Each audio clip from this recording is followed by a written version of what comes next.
Okay, we need to talk about this week. And Matt, we've got to go with our championship teams from last year, haven't we? There is a poll up right now on the community tab on the Benjamin Bloom Football Channel. Go and have a vote as to your thoughts on which team's most likely to survive on the evidence of week one, where, Matt, we had Ipswich having a really good first, I don't know, you tell me, 50, 60 minutes against Liverpool, and then it got a bit loose, and, two could have been three, could have been four, but lots of praise and lots of encouragement for the first 60 minutes. We had Southampton go to Newcastle, and there was a red card for Newcastle, and I don't know, I'm laughing because it's not funny for Southampton fans, but 75% possession or something mental like that, and they've gone under and lost 1-0. We did get a point on the board last night in the Monday Night Football for Leicester, and I can't believe the old master, Jamie Vardy, is still doing it. But again, Matt, that could have gone 1, 2, 3 Spurs in the first half, couldn't it? Which one do you want to talk about first out of Leicester, Southampton and Ipswich? We'll go through it chronologically. So Ipswich, Liverpool was up first.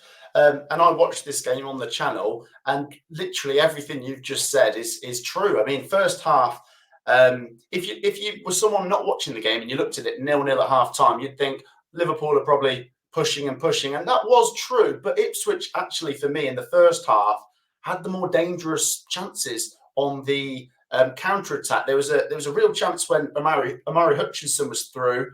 He sort of slowed down, but then he cut inside and he got the shot off, but he didn't have enough power to really test Alisson. And I think at half-time, Ipswich had the slightly higher XG, actually, for people that are interested. I know not everyone is. And you're really encouraged by that, 0-0, and they're actually having some openings. I thought defensively, Greaves, Wolfenden, Leif Davis put in some solid performances. The keeper, Walton, seemed fairly steady to me.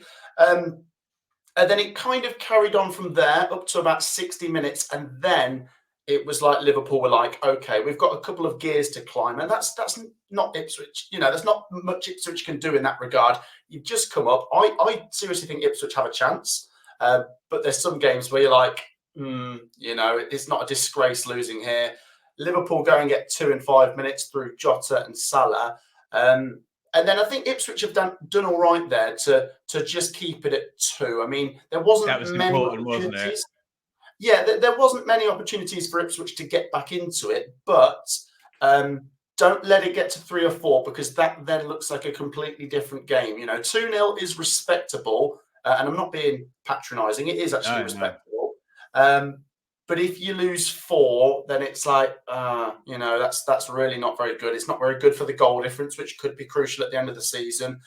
And next up, it's Man City. So it's a very difficult game. But you get these 2 out the way, and then you got Fulham at home, and that's where you think we're going to find out what Ipswich are about. But I think there's plenty of positives to take.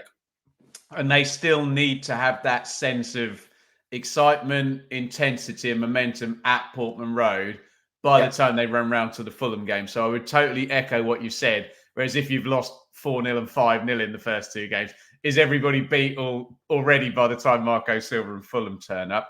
What about Southampton then, Matt? Because I wonder if the Saints fans, even though they would have had that down as, if we get out with a point, we'll be happy. I wonder with the red card, and comment if you are a Saints fan, I wonder whether they'll be like, we definitely should have taken something from that one. Yeah, now I've got the possession, by the way, Ben, at 23-77. Wow. That's so on brand for Ross Martin, Matt. It is, especially playing against 10 men. But there's 2 sides to this I want to talk about. We'll start with Southampton. That before the game, I didn't really give them a chance. I think I had a prediction for 4-1 Newcastle, which it might have been without the red card. But obviously, Shah gets the red, and I'll briefly mention that. I think it's one of those where, although I understand Newcastle fans saying, he's barely done anything, if you put your face in, you're giving the referee a decision there. So, red card.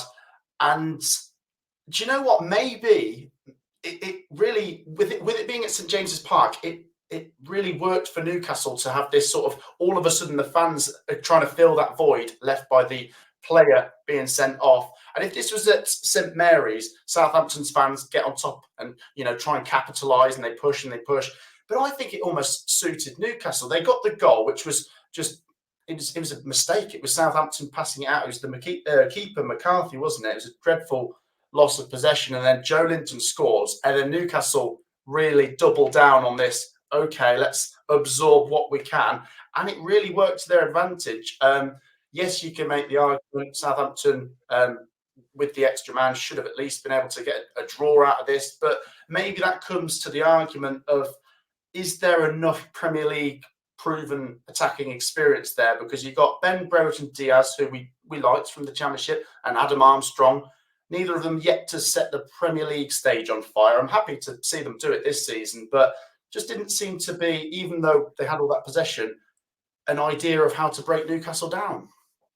No, 100%. And very interesting that you've just spoken about this kind of Premier League ready experience and goal scorers. Because when we move on to Leicester City, and okay, maybe you can't rely on him for, to do it for the whole season, but it is so vital to have people who know the Premier League.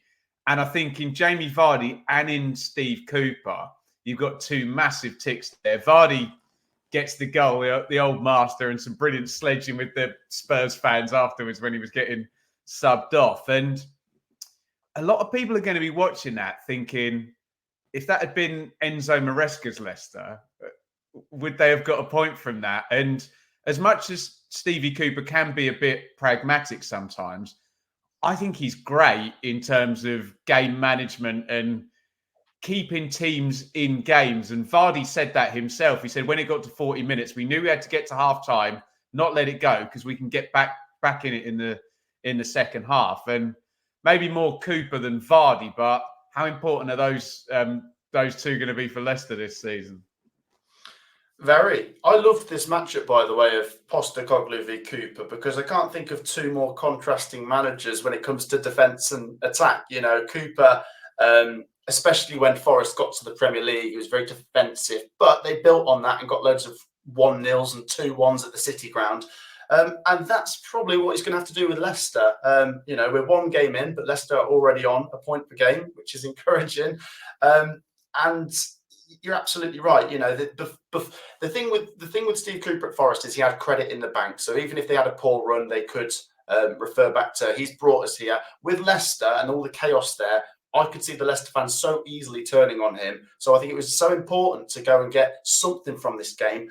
And to be fair, I did see something like this happening. I mean, I actually predicted Leicester to win as my rogue shout for this weekend. And it could have been. I mean, they pulled it back and then they had some chances. And you're absolutely right. It's about realising when you're 1-0 down, just keep it at 1-0 sometimes. Obviously you want to get back into the game, but Spurs have got a lot of attacking quality. And I think Leicester did well to keep it at 1.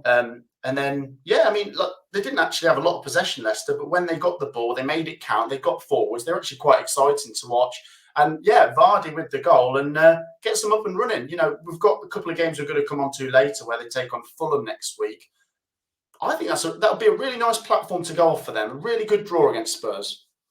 100%. So, at the moment, and this will change, the poll on the community tab says Leicester, 43% have voted for the most likely to survive, based on the evidence of week 1, remember.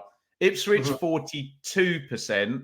Southampton, 15%. Matt, one word answer. If you're heading over to the community tab and voting in that poll, who's most likely to survive based on the evidence of week 1? Leicester, Ipswich or Southampton? You've asked me on the evidence of week 1. Yeah, exactly. I'm going to say Leicester, but if you said all things considered, I might lean towards Ipswich, just because of what might happen to Leicester down the road, which we don't want to talk about, but we might have to at some point with the possible points deduction and stuff. But it's difficult to measure. I mean, they've all played top teams, but I would make the argument that's a great point. Yeah. Ipswich have played the best of the top teams there, though.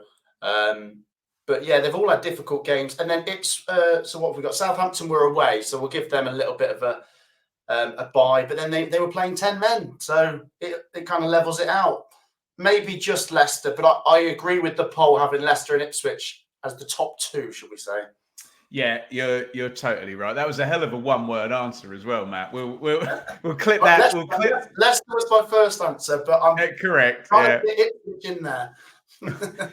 We'll clip that one out as well and get in the comments on, has the first week changed anything for you? Certainly really encouraging for Leicester to get off the mark in the way they did. Encouraging that Southampton were competitive.